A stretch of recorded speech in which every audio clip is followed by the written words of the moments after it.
Welcome all. അപ്പോൾ നമ്മൾ ഇന്ന് നോക്കാൻ പോകുന്നത് ഇലക്ട്രോൺ ട്രാൻസ്പോർട്ട് ചെയിൻ ആണ്. അപ്പോൾ നമുക്ക് വീഡിയോയിലേക്ക് പോകാം. ആദ്യം തന്നെ ഞാൻ ഇതിനൊരു സിമ്പിൾ ഡെഫിനിഷൻ ഇവിടെ കൊടുത്തിട്ടുണ്ട്. അതെന്താണെന്ന് നോക്കാം. The electron transport chain is a cluster of proteins that transfer electrons through a membrane within mitochondria to form a gradient of protons that drives the creation of adenosine triphosphate. അപ്പോൾ ഇത്രയും കാര്യം ഇതാണ് നമുക്ക് ഇതിന് ഏറ്റവും സിമ്പിൾ ആയിട്ടുള്ള ഒരു definition.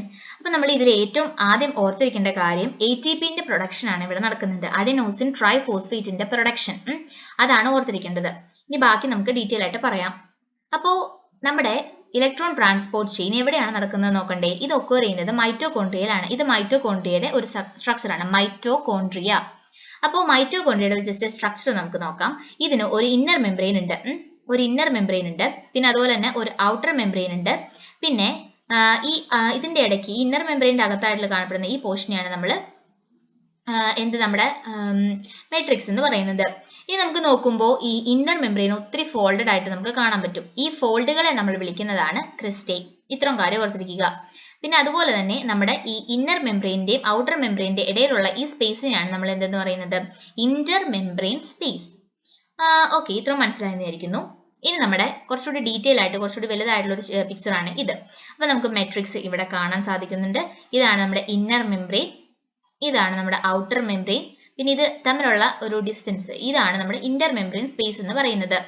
ഇനി നമുക്ക് നോക്കുമ്പോൾ ഇവിടെ ഒരു സിട്രിക് ആസിഡ് സൈക്കിൾ കാണാം. നമുക്ക് അറിയാം, കഴിഞ്ഞ വീഡിയോയിൽ അത് കാണാത്തവർക്ക് വേണ്ടി അതിന്റെ ലിങ്ക് ഡിസ്ക്രിപ്ഷൻ ബോക്സിൽ കൊടുത്തിട്ടുണ്ടാകും. അപ്പോൾ കഴിഞ്ഞ വീഡിയോയിൽ നമ്മൾ സിട്രിക് ആസിഡ് സൈക്കിൾ, അതായത് ക്രെബ്സ് സൈക്കിൾ ആണ് പറഞ്ഞത്. അപ്പോൾ ക്രെബ്സ് സൈക്കിൾ നടക്കുന്നത് മെട്രിക്സിലാണെന്ന് നമുക്ക് അറിയാം.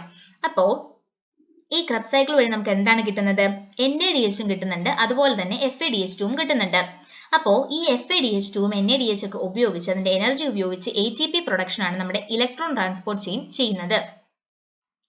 നമുക്ക് ഏറ്റവും ഇതിന്റെ ഒരു ഇലക്ട്രോൺ ട്രാൻസ്പോർട്ട് ചെയിൻ ഒരു പിക്ചർ ആണ് ഇവിടെ കാണിച്ചിരിക്കുന്നത്.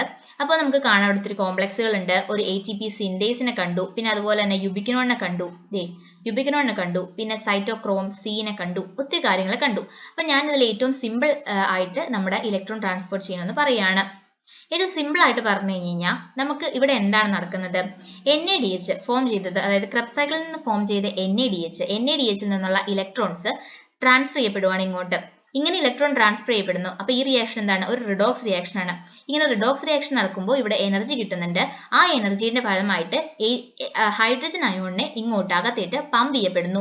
അപ്പൊ എന്തൊക്കെ മനസ്സിലായി, ഈ ഇലക്ട്രോൺസ് NADH നിന്ന് ഇങ്ങോട്ട് കയറുന്നുണ്ട്, ഇലക്ട്രോൺസ് ഇങ്ങനെ ട്രാൻസ്ഫർ ചെയ്യപ്പെടുന്നു. അതിന് നമ്മൾ റിഡോക്സ് റിയാക്ഷൻ എന്ന് വിളിക്കുന്നു. റിഡോക്സ് റിയാക്ഷന്റെ ഫലമായിട്ട് എനർജി കിട്ടുന്നു. ആ എനർജി ഉപയോഗിച്ച് ഹൈഡ്രജൻ അയോണിനെ അകത്തേക്ക് പമ്പ് ചെയ്യുന്നു, പുറത്തുനിന്ന് അകത്തേട്ട് പമ്പ് ചെയ്യുന്നു. അങ്ങനെ നമ്മുടെ ഈ സ്പേസിൽ ഹൈഡ്രജൻ അയോൺ കൂടുന്നു. അത്ര ഓർത്തിരിക്കുക. അപ്പൊ ഒന്നാമത്തെ കോംപ്ലക്സിൽ അത് കിടന്നു. രണ്ടാമത്തെ കോംപ്ലക്സിലും അതുപോലെ തന്നെ FADH2 നിന്ന് ഇലക്ട്രോൺസ് അകത്തേട്ട് വരുന്നു. അപ്പോൾ അവിടെ ഒരു എനർജി കിട്ടുന്നുണ്ട്.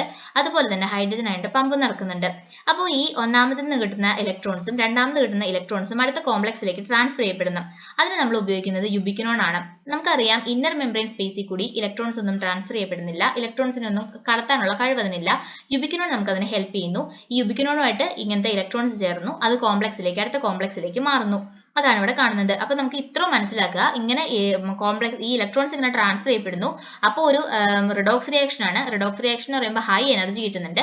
ആ എനർജി ഉപയോഗിച്ചുകൊണ്ട് ഹൈഡ്രജൻ അയോണിനെ നമ്മൾ ഇന്റർ മെംബ്രെയിൻ സ്പേസിലേക്ക് അകത്തേക്ക് നമുക്ക് കിട്ടുന്നു. അങ്ങനെയാണ് ഇവിടെ ഹൈഡ്രജൻ അയോണിന്റെ അളവ് ഇങ്ങനെ കൂടുന്നത്. അപ്പോൾ ഈ കോംപ്ലക്സിൽ നിന്ന് ഫോം ചെയ്ത ഇലക്ട്രോൺസും നമ്മുടെ സൈറ്റോക്രോം സിയിലേക്കാണ് പോകുന്നത്. ഇങ്ങനെ ട്രാൻസ്ഫർ ചെയ്യാനുള്ള ഒരു ഇതാണ് സൈറ്റോക്രോം സി. സൈറ്റോക്രോമിലേക്ക് സിയിലേക്ക് പോയതിനു ശേഷം ആ ഇലക്ട്രോൺസ് കോംപ്ലക്സ് 4ലേക്ക് വരുന്നു. ഈ കോംപ്ലക്സ് 4ൽ എത്തിക്കഴിഞ്ഞു കഴിഞ്ഞാൽ പിന്നെ നമ്മുടെ ഈ ഇലക്ട്രോൺസ്, അതായത് രണ്ട് ഹൈഡ്രജനും ഓക്സിജനും ചേർന്ന് H2O ആയിട്ട് പോകുന്നു. അപ്പോൾ ഇവിടെ നമുക്ക് ഈ ഭാഗത്ത് ഒരു റിഡോക്സ് റിയാക്ഷൻ നടക്കുന്നു. ആ റിഡോക്സ് റിയാക്ഷൻ ഉപയോഗിച്ച് നമുക്ക് ഹൈഡ്രജൻ അയോൺ അകത്ത് നിന്ന് പുറത്തേട്ട്, അതായത് ഇന്റർ മെംബ്രെയിൻ സ്പേസിലേക്ക് പമ്പ് ചെയ്യപ്പെടുന്നു. അങ്ങനെ ഇന്റർ മെംബ്രെയിൻ സ്പേസിലേക്ക് ഇങ്ങനെ ഹൈഡ്രജൻ പമ്പ് ചെയ്യപ്പെടുമ്പോൾ എന്താണ് നടക്കുന്നത്, പുറത്തെ ഭാഗത്ത് ഹൈഡ്രജൻ അയോണിന്റെ കോൺസെൻട്രേഷൻ കുറയുകയും അകത്തെ ഭാഗത്ത് ഹൈഡ്രജൻ അയോണിന്റെ കോൺസെൻട്രേഷൻ കൂടുകയും ചെയ്യുന്നു. ഹൈഡ്രജൻ അയോണിന്റെ കോൺസെൻട്രേഷൻ അകത്ത് കൂടി നിൽക്കുവാണ്. പക്ഷേ ഈ ഹൈഡ്രജൻ അയോണിന് പുറത്തേട്ട് പോകാൻ പറ്റില്ല. കാരണം ഇന്നർ മെംബ്രെയിൻ എന്ന് പറയുന്നത് അയോൺസിനോട് പെർമിയബിൾ അല്ല, ഇംപെർമിയബിൾ ആയിട്ടുള്ള ഒരു മെംബ്രെയിൻ ആണ്. അപ്പോൾ ഇതിനെ കടന്നു പോകാൻ പറ്റില്ല. പക്ഷേ ഇവിടെ ഇങ്ങനെ ചെയ്യുമ്പോൾ നമുക്ക് ഇവിടെ ഹെൽപ്പ് ചെയ്യപ്പെടുന്ന ഒരു കോംപ്ലക്സ് ആണ് ATP സിന്തേസ് എന്ന് പറയുന്നത്. ATP സിന്തേസ് എന്താണ് ചെയ്യുന്നത്? ഹൈഡ്രജൻ അയോണിനെ പുറത്തേട്ട് പമ്പ് ചെയ്യുന്നു. അങ്ങനെ പുറത്തേട്ട് പമ്പ് ചെയ്യുമ്പോൾ എന്ത് സംഭവിക്കുന്നു? ഹൈ എനർജി കിട്ടുന്നു. ഈ ഹൈ എനർജി ഇവിടുത്തെ ഫോസ്ഫോറിലേഷൻ ഹെൽപ്പ് ചെയ്യുന്നു. എന്താണ് ഫോസ്ഫോറിലേഷൻ? ഫോസ്ഫോറിലേഷൻ എന്നാൽ ഫോസ്ഫേറ്റിന്റെ അഡീഷൻ. അപ്പൊ നമുക്ക് എന്ത് സംഭവിക്കുന്നു? ഇവിടെ ഒത്തിരി H+ ഉണ്ടെന്നറിയാം. H+ ഇങ്ങോട്ട് പമ്പ് ചെയ്യപ്പെടുന്നു, പുറത്തേട്ട് പമ്പ് ചെയ്യപ്പെടുന്നു. പമ്പ് ചെയ്യപ്പെടുമ്പോൾ എനർജി കിട്ടുന്നു.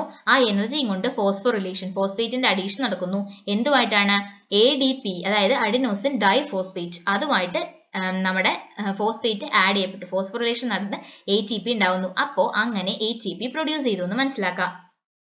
ഇനി ഇത് അടുത്ത ജസ്റ്റ് ഒരു പിക്ചർ ആണ്. നമുക്ക് ഓരോ കോംപ്ലക്സിലും എന്തോരം H+ അയൺ പമ്പ് ചെയ്യുന്നു നോക്കാം. ഇവിടെ ഒരു റിഡോക്സ് റിയാക്ഷൻ നടന്നു എന്ന് പറഞ്ഞു. അവിടെ നിന്ന് നമുക്ക് മൊത്തത്തിൽ 4 ഹൈഡ്രജൻ അയോൺ ആണ് പമ്പ് ചെയ്യപ്പെട്ടത് ഒന്നാമത്തെ കോംപ്ലക്സിൽ നിന്ന്.